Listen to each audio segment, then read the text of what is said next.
প্রথমে একটা ছোলার প্লেট নিয়ে এটাকে তিনটে ভাগে ভাগ করে নিলাম। তারপর ডিজাইন অনুযায়ী মানে আমি যে ডিজাইনটা বানিয়েছিলাম সেই অনুযায়ী এটাকে কেটে নিলাম।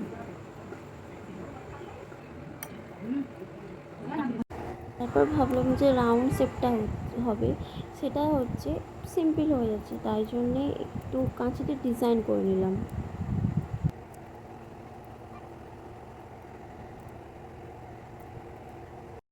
এরপর কাটিং হয়ে গেলে শেপগুলোকে গ্লু দিয়ে আটকে নিতে হবে।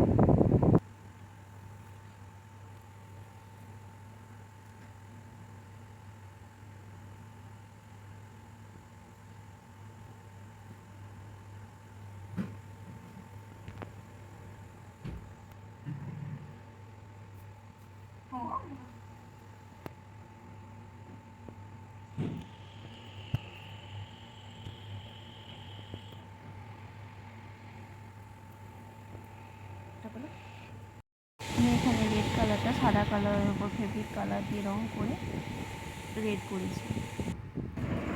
এই আম ডিজাইনগুলো মাঝখান থেকে একটু করে কেটে নিলাম, যাতে এই রেড পেপারগুলো কালারটা একটু বোঝা যায়।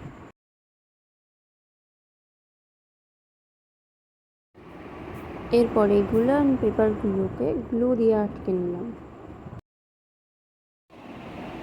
এরপর স্টোন বসিয়ে এই ডিজাইনটাকে কমপ্লিট করলাম।